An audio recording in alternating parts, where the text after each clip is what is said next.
The Awakening. There comes a time in your life when you finally get it.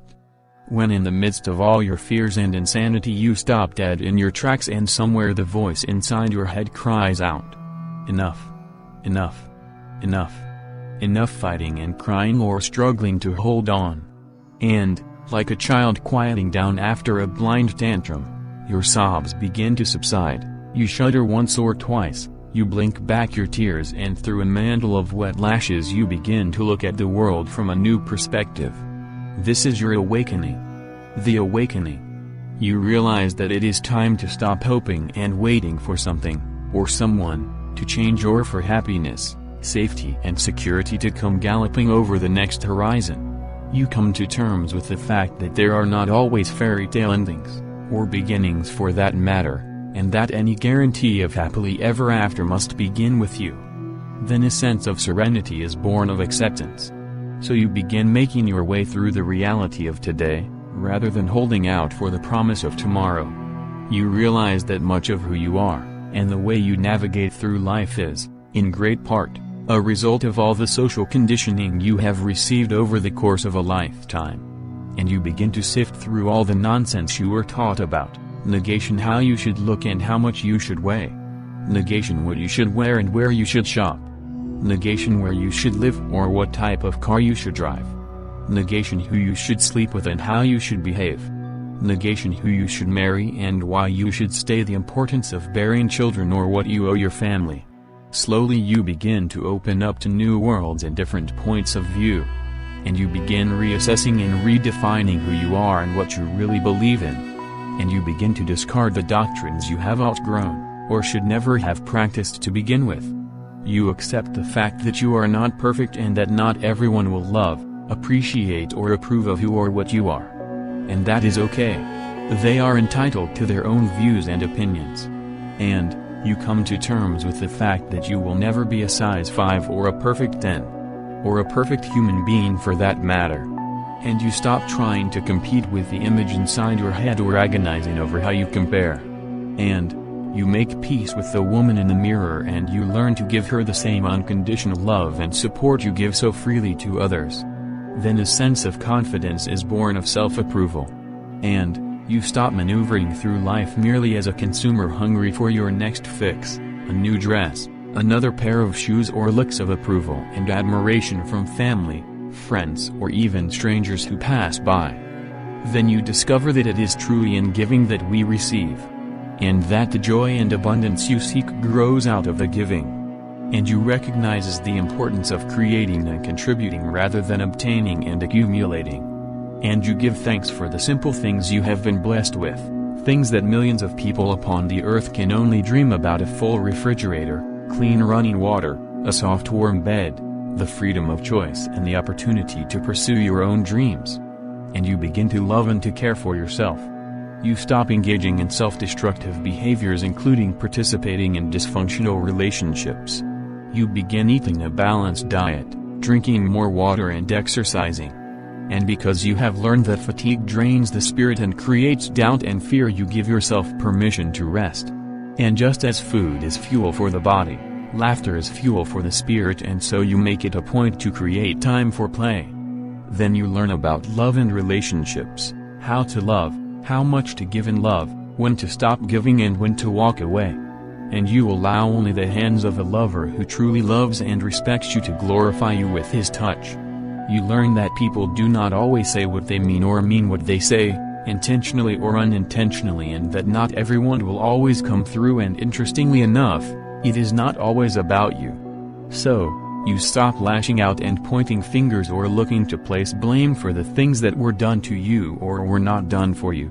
And you learn to keep your ego in check and to acknowledge and redirect the destructive emotions it spawns: anger, jealousy and resentment. You learn how to say "I was wrong" and to forgive people for their own human frailties. You learn to build bridges instead of walls and about the healing power of love as it is expressed through a kind word, a warm smile or a friendly gesture. And, at the same time, you eliminate any relationships that are hurtful or fail to uplift and edify you. You stop working so hard at smoothing things over and setting your needs aside. You learn that feelings of entitlement are perfectly okay and that it is your right to want or expect certain things. And you learn the importance of communicating your needs with confidence and grace. You learn that the only cross to bear is the one you choose to carry and that eventually martyrs are burned at the stake. Then you learn to distinguish between guilt and responsibility and the importance of setting boundaries and learning to say no. You learn that you do not know all the answers, it is not your job to save the world and that sometimes you just need to let go. Moreover, you learn to look at people as they really are and not as you want them to be, and you are careful not to project your neediness or insecurities onto a relationship. You learn that you will not be more beautiful, more intelligent, more lovable or important because of the man on your arm or the child that bears your name. You learn that just as people grow and change, so it is with love and relationships, and that not everyone can always love you the way you would want them to. And you stop appraising your worth by the measure of love you are given. And suddenly you realize that it is wrong to demand that someone live their life or sacrifice their dreams just to serve your needs, ease your insecurities, or meet your standards and expectations. You learn that the only love worth giving and receiving is the love that is given freely without conditions or limitations. And you learn what it means to love. So you stop trying to control people, situations and outcomes. You learn that alone does not mean lonely, and you begin to discover the joy of spending time with yourself and on yourself. Then you discover the greatest and most fulfilling love you will ever know: self-love. And so, it comes to pass that through understanding your heart heals, and now all new things are possible. Moving along, you begin to avoid toxic people and conversations. And you stop wasting time and energy rehashing your situation with family and friends. You learn that talk does not change things and that unrequited wishes can only serve to keep you trapped in the past. So you stop lamenting over what could or should have been, and you make a decision to leave the past behind. Then you begin to invest your time and energy to effect positive change. You take a personal inventory of all your strengths and weaknesses and the areas you need to improve in order to move ahead. You set your goals and map out a plan of action to see things through.